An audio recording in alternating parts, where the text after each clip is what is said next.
Yo, what's up guys? Kwentuhan lang muna sa mga current events, PBA. First, para sa Rain or Shine, malapit na ang Governors Cup and ayon sa Spin.ph is deadlock or stalemate ang contract ni Andre Caracut for a new deal. Ang old contract ni Caracut ay official nang nag-expire matapos ang kanilang Commissioner's Cup run kung saan kinapos kontra sa Barangay Ginebra. Same also with Gian Mamuyak, pero kasi ito naman, different story. Naninimbang sa overseas offers kasi nga mas mataas yung sahod doon. Pero if he wants to stay in the Philippines tapos same sahod yung makukuha niya sa team, willing yung Elasto Painters to trade him sa team na magbibigay ng ganong sahod sa kanya. Both players is merong mga ambag sa kanilang conference run.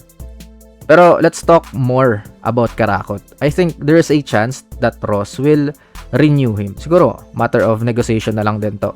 And malaki na rin yung na-generate na mga bagong fans sa franchise and mahirap yun na i-take for granted.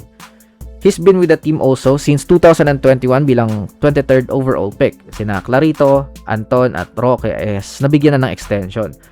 Tingin ko naman is hindi issue ng todo yung pera kasi isipin nyo na lang sina Belga, si Norwood, paano sila nagtagal dito sa franchise, diba? Pero if Ross will trade Caracut, I will fully understand in terms of basketball standpoint. Kasi nga yung kanyang defense has been a liability lalo sa mga crucial stretch ng conference. Especially sa series nila kontra sa Ginebra. Naging point of attack siya nila RJ at Scotty. So, Coach Yeng opted to lessen his minutes. Tapos huling pumutok pa siya is nung SMB. Kumbaga, hindi na cover ng shooting niya yung defense.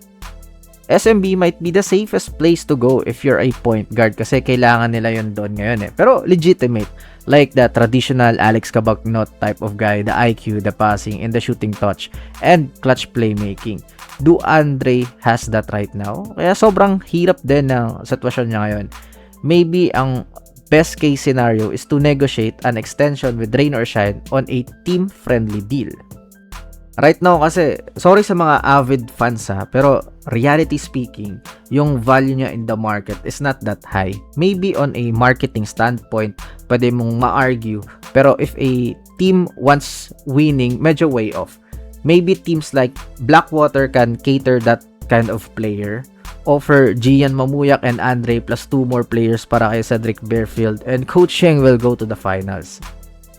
Kasi laman din ng mga trade rumors si Cedric Bearfield. So, why not mag-take ng action yung Rain or Shine?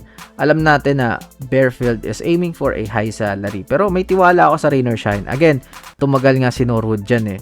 Na-cater nga ngayon si Pringle eh. What a way also to bring Bearfield na saktong merong mentor for him with Stanley, diba?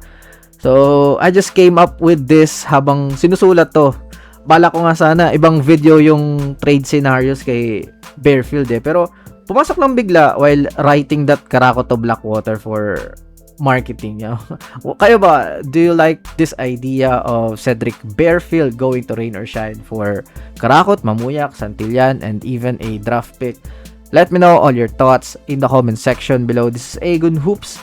See you in the next upload. Bye.